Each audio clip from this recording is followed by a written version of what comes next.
Berlin, une ville créative qui fourmille de théâtres, de musées et de galeries. Sa scène culturelle allie histoire et modernité. Depuis l'âge d'or des années 1920, la capitale allemande est devenue l'une des principales métropoles mondiales du divertissement. Véritable symbole de cet esprit festif, le Friedrichstadtpalast est l'un des théâtres de variété les plus réputés d'Europe. Son bâtiment actuel fut le dernier grand projet de construction de l'ancienne République démocratique allemande.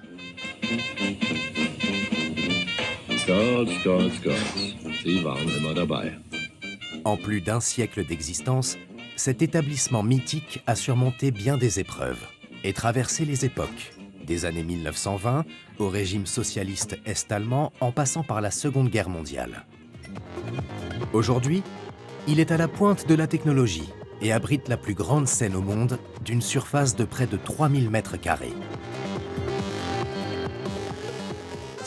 Quand on l'a vu pour la première fois, on n'en revenait pas de ces dimensions et de toute cette profondeur. Cette scène offre tellement de possibilités.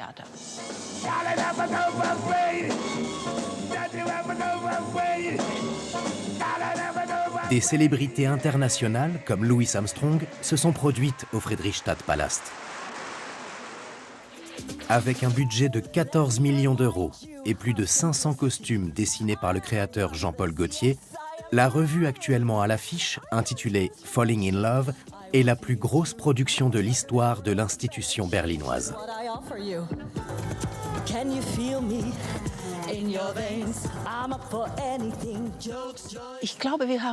Je crois qu'on a touché une corde sensible chez notre public. Ce spectacle a quelque chose de spécial. 60 danseuses et danseurs s'entraînent quotidiennement pour offrir un show à la hauteur du lieu qui l'accueille.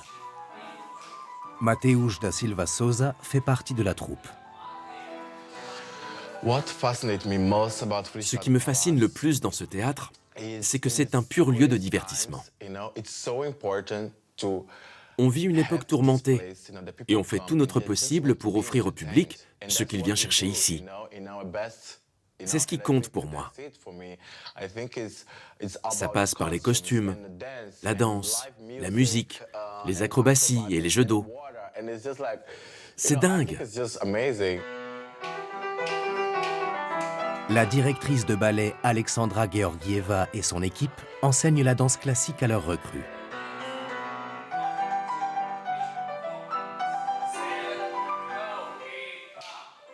« 26 nations différentes sont représentées chez nous. Je trouve ça merveilleux. J'adore. C'est un mélange de personnalités exceptionnelles.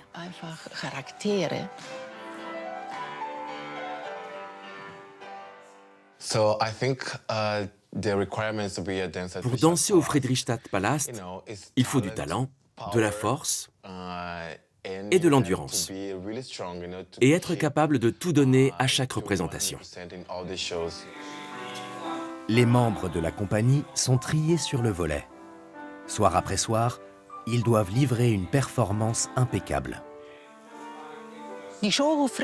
C'est un vrai défi pour nous de garder de la fraîcheur dans le spectacle. Comme on enchaîne les représentations, on finit par avoir des automatismes. Je dois éviter à tout prix que ça arrive. C'est pour ça qu'on répète tous les jours.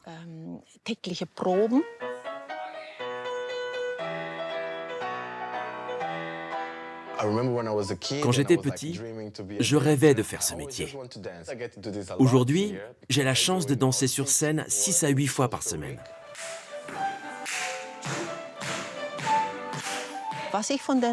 J'attends d'eux qu'ils soient en forme physiquement pour être capables d'être performants tous les soirs. J'ai un objectif. À chaque numéro, je tiens à donner aux 2000 personnes présentes dans le public ce qu'elles sont venues chercher. Alors je veux tendre vers la perfection. La danse fait partie du programme du Friedrichstadtpalast depuis les années 1920. Mais à l'époque, les artistes officiaient sur une toute autre scène. Les racines du théâtre se trouvent à un autre endroit que celui qu'on connaît aujourd'hui. Jusque dans les années 1980, l'établissement était situé à quelques centaines de mètres de son adresse actuelle. Seul le nom de la rue, Am Circus, rappelle l'histoire du lieu. Tout commence en 1867 avec la construction d'une halle inspirée du modèle parisien. Cette énorme halle en acier et en verre était censée accueillir le premier marché couvert de Berlin. Mais faute de clientèle, le marché ferme ses portes au bout d'à peine 6 mois. Il est transformé en un immense cirque d'environ 5000 places assises. Après la fin de la Première Guerre mondiale, le cirque devient le Großes Schauspielhaus grâce à Max Reinhardt, qui était une des grandes figures du théâtre en Allemagne. Son projet était complètement inédit parce qu'il a réutilisé ce bâtiment gigantesque pour créer une salle dans laquelle les spectateurs étaient installés tout autour d'une scène centrale. En 1919, Max Reinhardt et l'architecte Hans Polzig inaugurent le théâtre le plus moderne d'Europe, le Großes Schauspielhaus. Son dôme est recouvert de suspensions imitant des stalactites. Dans l'obscurité, ses larges volumes donnent l'illusion d'un lieu à ciel ouvert. Les Berlinois le surnommaient la grotte aux stalactites. La lumière indirecte donnait une ambiance mystique qui lui était vraiment propre. Les stalactites avaient aussi un effet particulier sur l'acoustique. Max Reinhardt a voulu proposer des pièces classiques, surtout des drames antiques et du Shakespeare. Mais ça n'a pas très bien marché. En 1924, la programmation a été complètement repensée et Reinhardt s'est mis en retrait. Il était toujours propriétaire des murs, mais n'intervenait plus dans la programmation. C'est Éric Charel qui a pris le relais à la direction artistique. Il a orienté le théâtre, qui n'était pas encore le Friedrichstadtpalast à l'époque, vers le genre de la danse de revue et de la variété. Il a transposé sur scène cette culture de l'opulence et du divertissement qu'on associe aujourd'hui aux années 1920. Éric Charel présente les Tiller Girls au public en 1924. Cette troupe venue d'Angleterre popularise le concept de la ligne de danseuse. À partir de cette époque, ce numéro devient un incontournable de la maison. Les danseuses n'ont plus aucune individualité. Elles ont toutes la même apparence, le même costume. Elles font la même taille et portent la même coiffure. L'individu disparaît au profit du groupe. On ne peut plus distinguer ces femmes les unes des autres. Il y a aussi une automatisation du mouvement. Et tout ceci paraît très moderne dans les années 1920. Mais cette forme de danse et d'érotisme très désincarné est aussi beaucoup critiquée. Malgré les évolutions du Friedrichstadtpalast, un élément est resté inchangé, la fameuse ligne de danseuse. On l'appelle aujourd'hui la Kickline. Elle n'est plus réservée seulement aux femmes.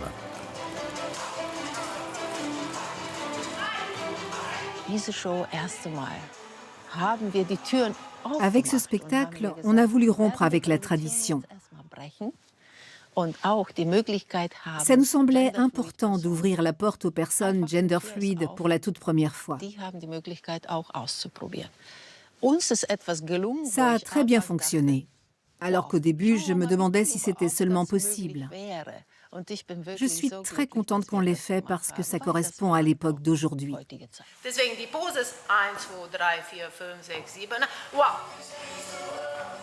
32 danseuses et danseurs participent actuellement à ce numéro. Je n'étais pas sûr d'y arriver, parce que j'ai une carrure plus imposante que les autres. Les filles sont très fines et élancées. Leurs corps sont aussi plus légers que le mien, alors je dois travailler très dur. Et puis, il y a les talons. J'en avais déjà porté dans ma chambre pour essayer, mais jamais en public, et je n'avais pas la technique.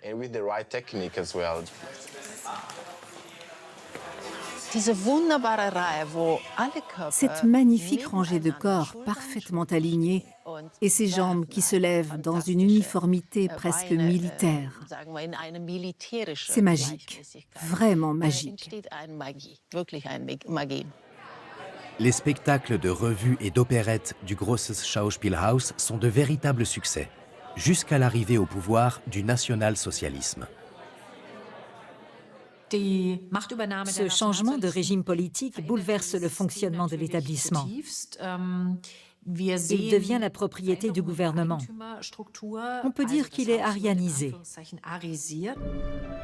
À partir de 1933, de nombreux artistes fuient l'Allemagne, dont Erich Scharell et Max Reinhardt. Le Großes Schauspielhaus perd également son architecture unique en forme de grotte.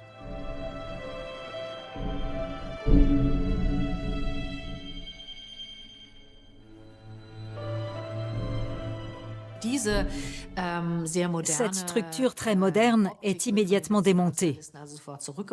Elle correspond à ce que le Parti national-socialiste appelle l'art dégénéré.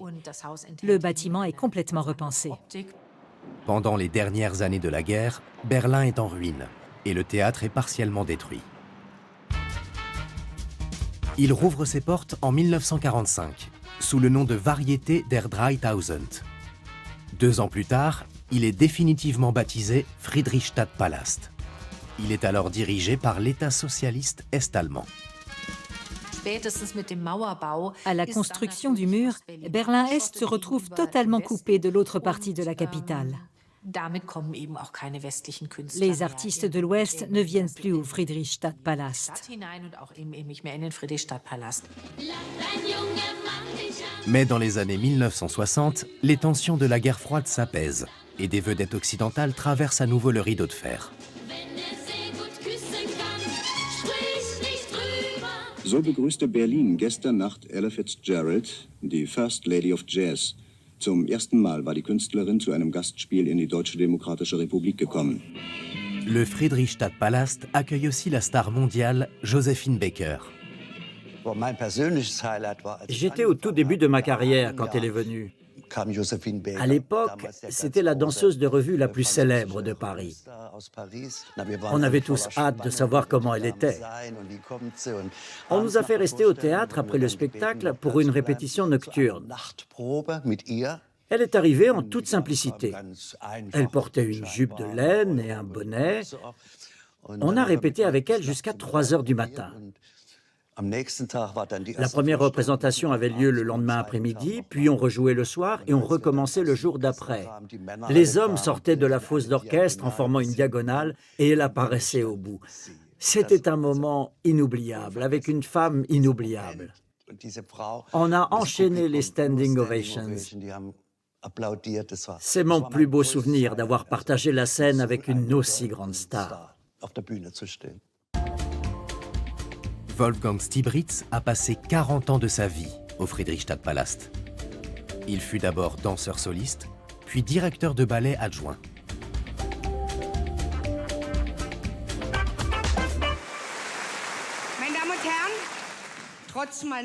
Véritable icône du divertissement en Allemagne de l'Est, Helga Hannemann a été l'un des talents les plus populaires de ce haut lieu du spectacle de revue. Helga Hannemann était un pur produit berlinois. Elle était très aimée du public. Les spectateurs venaient pour elle. Ils voyaient en elle une amie. Et c'était aussi une artiste de talent. Elle était proche des gens et de son époque.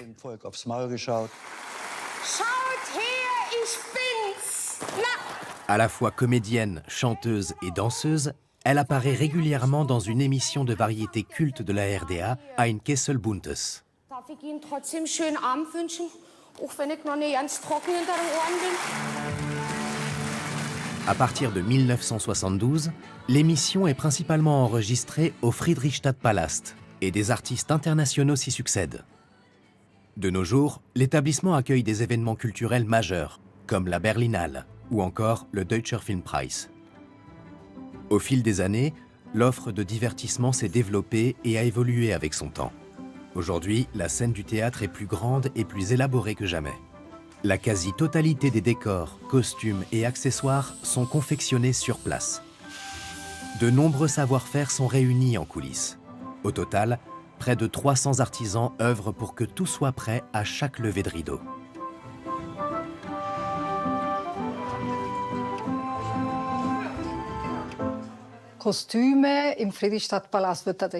Ici, on ne fait pas les choses à moitié.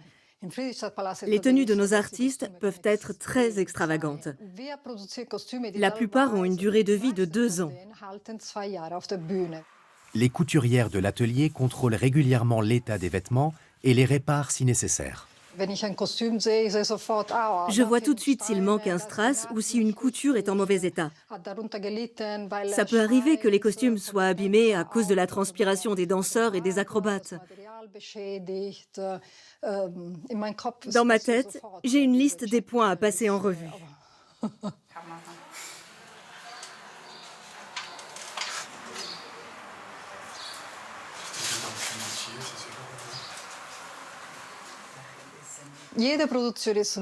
Chaque production est différente. Et je suis toujours surprise d'apprendre encore autant de choses dans mon métier. Chaque créateur vient avec son expérience, ses connaissances et sa sensibilité. Jean-Paul Gaultier, par exemple, est quelqu'un de très intuitif et de très créatif. Pour moi, le costume, c'est la cerise sur le gâteau. Quand on l'enfile, tout devient concret. Dans la première partie du spectacle, j'incarne le roi bleu. Et le costume me permet vraiment de rentrer dans le personnage. Le Friedrichstadtpalast s'est installé dans le bâtiment que l'on connaît aujourd'hui il y a 40 ans, à la suite d'un déménagement forcé. Einer unsicheren Zukunft entgegen, möglicherweise dem Abriss, geht ein Haus mit viel Tradition und laufend wechselnder Zweckbestimmung. Der Berliner Friedrichstadtpalast, berühmtes Varieté-Theater am Schiffbauer Damm im Ostteil der Stadt. Die Baupolizei hat das Haus überraschend gesperrt. On n'en revenait pas. On s'est tous demandé ce qu'on allait devenir. On pensait que nos carrières étaient finies. On ne savait pas où aller. Les artistes tirent ce qu'ils pensent être leur dernière révérence le 29 février 1980. Tout le monde pleurait. À l'époque, on avait encore un rideau de fer sur la scène, et au lieu de descendre à la verticale, il se refermait très lentement par les côtés. On se serait cru à un enterrement. On était tous en larmes devant le rideau, car on pensait que c'était la dernière fois. C'était terrible.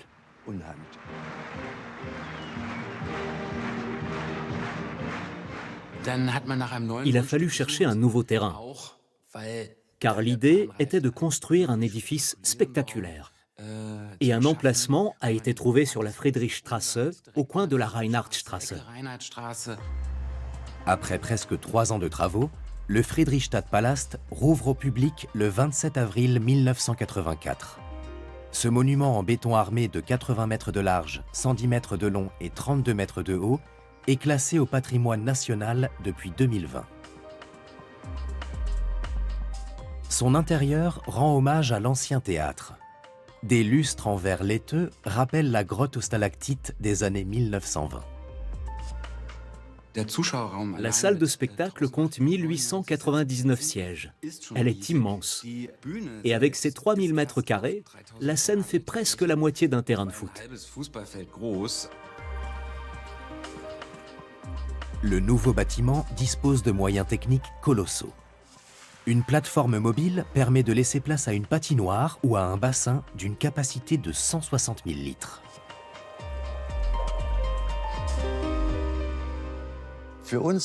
Tout était nouveau pour nous. On était impressionnés par cette scène qui pouvait prendre autant de formes différentes. Et toutes les configurations ont été présentées dans le programme d'ouverture. Le Palast inaugure la nouvelle scène en 1984 avec la revue Friedrichstrasse 107. Le théâtre s'est agrandi, mais la ligne de danseuses aussi. La particularité de cette scène, c'est sa plateforme hydraulique et toutes les possibilités qu'elle offre. Des bassins, des fontaines et même une patinoire si on le souhaite. Ici, on l'appelle l'arène. Elle fait 12 mètres de diamètre.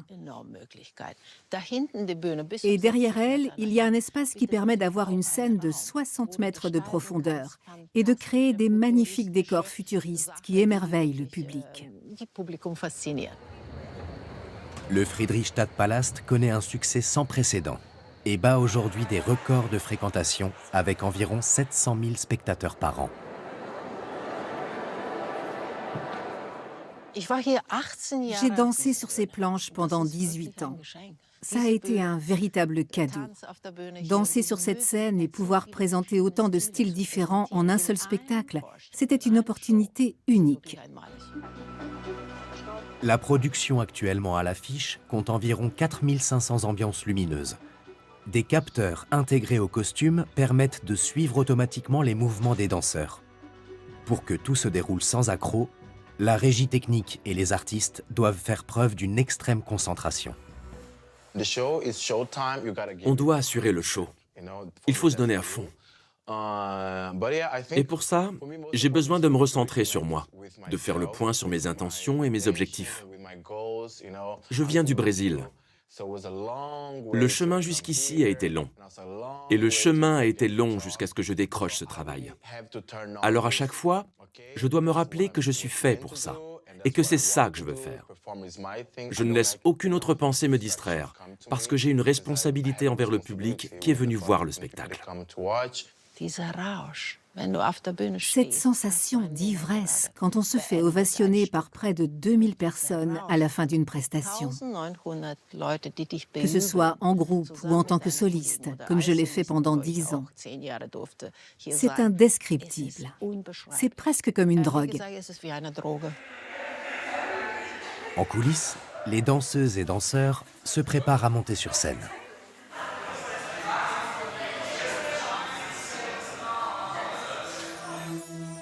Le spectacle peut commencer.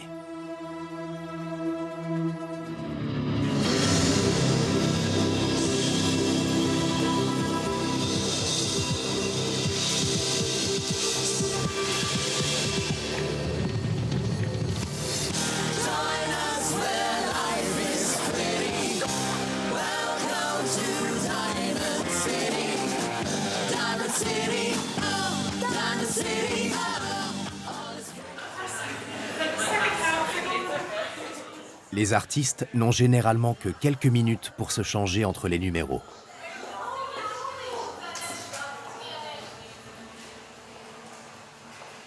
À chaque représentation, Mateusz enfile jusqu'à 9 tenues différentes.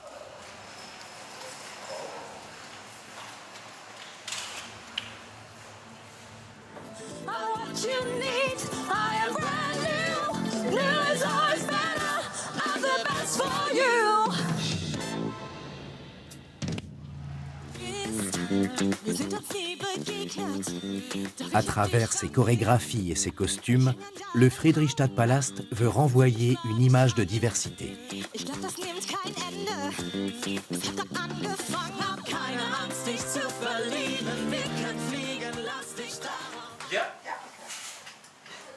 La kickline est le point culminant de la soirée. Elle est présentée juste après l'entracte. Mateusz porte alors le même maquillage que ses collègues féminines. Ce qu'il y a de vraiment magique dans ce numéro, je ne sais pas si beaucoup d'artistes ont la chance de le vivre dans leur carrière. On ressent l'émotion du public quand on est sur scène. Cet échange entre nous et le public, c'est ça, la magie de la kickline. Les costumes jouent un rôle important. Dans le spectacle actuel, les danseuses et les danseurs de la kickline portent une magnifique combinaison qui a été dessinée par Jean-Paul Gaultier. Ils sont tout en noir, avec de longs gants blancs. C'est très élégant.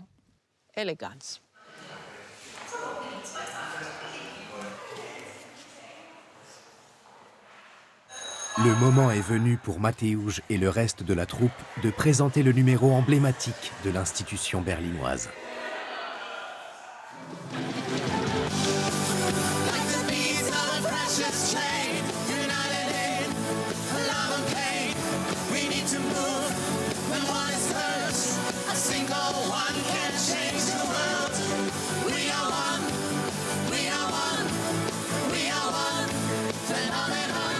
Une nouvelle revue est déjà en cours de préparation. Une fois encore, le show promet d'être spectaculaire, à l'image du Friedrichstadtpalast et de son histoire. Dies ist der Garten der Liebe. Ein Zuhause für jeden.